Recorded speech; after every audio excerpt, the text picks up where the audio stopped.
मामला बरुआ सागर थाना क्षेत्र के घसाईपुरा का है, जहां पर विधवा महिला राजकुमारी ने बताया कि उनके पति की मृत्यु कुछ महीने पहले जहर देकर कर दी थी, जिसको लेकर पड़ोसी के निवासी उसको विधवा होने पर अपशब्द बोलते हैं और पड़ोस में उनकी बदनामी करते हैं और पड़ोसियों से कहते हैं कि यह विधवा है, इसको अपने घर नहीं बुलाना और इनको पड़ोस में रहने का भी कोई अधिकार नहीं है।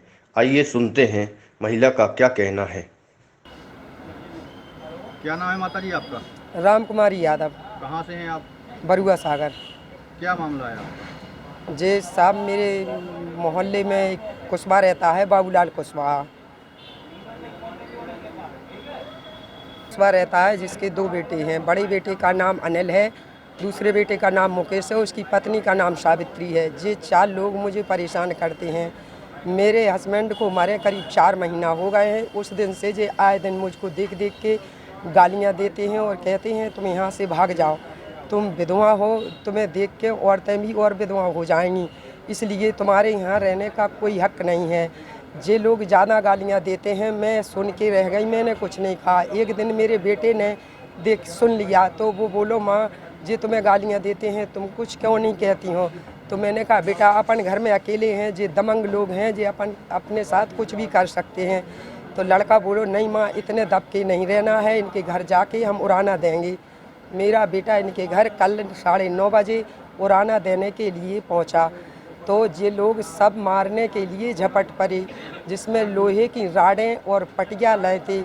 जिसका लड़का मुकेश लोको पायलट है, तो वो लड़के को धमकियां दे रहा था कि हम तुझे मार के रेल की पटली के नीचे डाल देंगे, जिसमें तू नौकरी के लायक नहीं बचेगा, तू नौकरी नहीं कर पाएगा। ये आए दिन हमको धमकियां देते हैं, गालियां देते हैं। और मोहल्ले में पड़ोसी एक सरोज नाम की औरत है, उसके घर भी कहते हैं कि तुम भी इसको मत देखा करे, जे तेरे घर आए तो इसको भगा दिया करे। बाज़ार में कुछ पंडितानियन से कहते हैं यहाँ इसको नहीं आने दो। और एक गुड़िया नाम की औरत है, वो भी पंडितानी है, उसके द्वारे से निकलते हैं तो उसको भी भड़काएं, वो भी हमको बुरी बुरी गालियों से मतलब प्रयोग करती है। इसके बाद जब मेरे लड़के के लिए जो मारने को आए तो 2-3 लड़कन ने आके बीच बचाया करो। इसके बाद हम थाने गए, थाने में मैंने रिपोर्ट लिखाई, दरोगा जी आए और इन्हें ले गए। अब राम जाने इन्हें छोड़ दिया और मेरे लड़के के ऊपर आगे जी बोल रहे हैं कि अगर तुम आगे कुछ कार्रवाई करोगे तो तुम्हारे लड़के के ऊपर मुकदमा लिख देंगे, जिससे तुम्हारे लड़के को तुम्हारे पति की नौकरी नहीं मिल पाएगी। इसलिए आप जैसा भी हम गांव में रखें, जिस तरीके से हम रखें उस तरीके से आप रहो। ये मेरा झूठा सांसा मुझे बदनाम करते हैं, मुझे इतना बदनाम करते हैं कि मुझ पे अपनी बदनामी सहन नहीं होती है।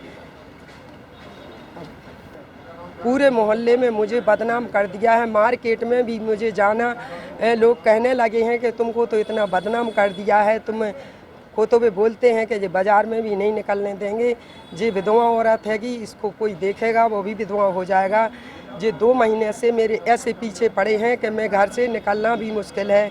मैं सब्जी लेने जाते हैं तो इसी की दुकान से निकलते हैं, जो दुकान से थूकता है मेरे ऊपर और ये बुरी बुरी गालियाँ देता है और कोई कुछ इससे कोई कह नहीं पाता है। ये दमंग लोग हैं, ये कहते हैं कि मेरे पास पैसे की कोई कमी नहीं है, मेरे पास सब कुछ है। और इसका छोटा बेटा मुकेश है, झांसी से विनय नाराज की रिपोर्ट। ऑफिस में लोगों